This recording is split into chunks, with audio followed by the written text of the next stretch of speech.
ಏಷಯ 50ನೇ ಅಧ್ಯಾಯ. ಯೆಹೋವನು ಹೀಗನ್ನುತ್ತಾನೆ, ನಾನು ನಿಮ್ಮ ತಾಯಿಯನ್ನು ತ್ಯಜಿಸಿದ ತ್ಯಾಗಪತ್ರವು ಎಲ್ಲಿ? ನನ್ನ ಸಾಲಗಾರರಲ್ಲಿ ಯಾರಿಗೆ ನಿಮ್ಮನ್ನು ಮಾರಿಬಿಟ್ಟಿದ್ದೇನೆ? ನೋಡಿರಿ, ನಿಮ್ಮ ದೋಷಗಳ ನಿಮಿತ್ತ ನಿಮ್ಮನ್ನು ಮಾರಿದೆನು, ನಿಮ್ಮ ದ್ರೋಹಗಳಿಗಾಗಿ ನಿಮ್ಮ ತಾಯಿಯನ್ನು ಬಿಟ್ಟೆನು. ನಾನು ಬಂದಾಗ ಏಕೆ ಯಾರು ಕಾದಿರಲಿಲ್ಲ? ನಾನು ಕರೆದಾಗ ಏಕೆ ಯಾರು ಉತ್ತರ ಕೊಡಲಿಲ್ಲ? ನನ್ನ ಹಸ್ತವು ರಕ್ಷಿಸಲಾರದ ಮೋಟಗೈಯೋ? ಉದ್ಧರಿಸುವ ಶಕ್ತಿಯು ನನ್ನಲ್ಲಿಲ್ಲವೋ?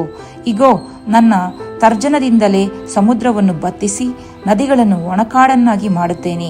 ನೀರಿಲ್ಲದೆ ಅಲ್ಲಿನ ಮೀನುಗಳು ಬಾಯಾರಿ ಸತ್ತು ನಾರುವವು. ಆಕಾಶಕ್ಕೆ ಅಂಧಕಾರವನ್ನು ಹೊದಿಸಿ ಗೋಣಿತಟ್ಟಿನ ಮುಸುಕನ್ನು ಹಾಕುತ್ತೇನೆ. ಯೆಹೋವನ ಸೇವಕನ ಭರವಸ. ಬಳಲಿ ಹೋದವರನ್ನು ಮಾತುಗಳಿಂದ ಸುಧಾರಿಸುವುದಕ್ಕೆ ನಾನು ಬಲ್ಲವನಾಗುವಂತೆ ಕರ್ತನಾದ ಯೆಹೋವನು ಶಿಕ್ಷಿತರ ನಾಲಿಗೆಯನ್ನು ನನಗೆ ದಯಪಾಲಿಸಿದ್ದಾನೆ. ಬೆಳಬೆಳಗೂ ನನ್ನನ್ನು ಎಚ್ಚರಿಸಿ ಶಿಕ್ಷಿತರಂತೆ ನಾನು ಕೇಳುವ ಹಾಗೆ ನನ್ನ ಕಿವಿಯನ್ನು ಜಾಗರಗೊಳಿಸುತ್ತಾನೆ. ಕರ್ತನಾದ ಯೆಹೋವನು ನನ್ನ ಕಿವಿಯನ್ನು ತೆರೆದಿದ್ದಾನೆ. ನಾನು ಎದುರು ಬೀಳಲಿಲ್ಲ, ವಿಮುಖನಾಗಲೂ ಇಲ್ಲ. ಹೊಡೆಯುವವರಿಗೆ ಬೆನ್ನು ಕೊಟ್ಟು ಕೂದಲು ಕೀಳುವವರಿಗೆ ಗಡ್ಡವನ್ನು ಒಡ್ಡಿದೆನು. ಉಗುಳಿಸಿಕೊಳ್ಳುವ ಅವಮಾನಕ್ಕೆ ನನ್ನ ಮುಖವನ್ನು ಮರೆಮಾಡಲಿಲ್ಲ.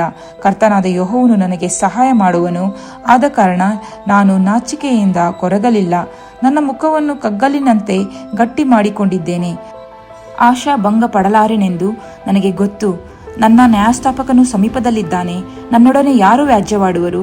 ನಾವಿಬ್ಬರು ನ್ಯಾಯಾಸನದ ಮುಂದೆ ನಿಂತುಕೊಳ್ಳುವ. ನನಗೆ ಪ್ರತಿಕಕ್ಷಿಯು ಯಾರು? ನನ್ನ ಬಳಿಗೆ ಬರಲಿ. ಆಹಾ, ಕರ್ತನಾದ ಯೆಹೋವನು ನನಗೆ ಸಹಾಯ ಮಾಡುವನು. ನನ್ನನ್ನು ಅಪರಾಧಿ ಎಂದು ನಿರ್ಣಯಿಸುವವರು ಯಾರು? ಇಗೋ, ಅವರೆಲ್ಲರೂ ವಸ್ತ್ರದಂತೆ ಜೀರ್ಣವಾಗುವರು. ಅವರನ್ನು ನುಸಿಯು ತಿಂದುಬಿಡುವುದು. ನಿಮ್ಮೊಳಗೆ ಯಾವನು ಯೆಹೋವನಲ್ಲಿ ಭಯಭಕ್ತಿ ಇಟ್ಟು ಆತನ ಸೇವಕನ ಮಾತನ್ನು ಕೇಳುವನು?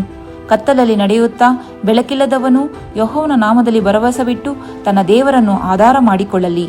ಓಹೋ, ಬೆಂಕಿ ಇಕ್ಕಿ ಸುತ್ತಮುತ್ತಲೂ ಕೊಳ್ಳಿಗಳನ್ನು ಹತ್ತಿಸಿಕೊಂಡಿರುವವರೇ, ನಿಮ್ಮ ಬೆಂಕಿಯ ಬೆಳಕಿನಲ್ಲಿಯೂ ನೀವು ಹತ್ತಿಸಿದ ಕೊಳ್ಳಿಗಳ ನಡುವೆಯೂ ನಡೆದರೂ ನಡೆಯಿರಿ.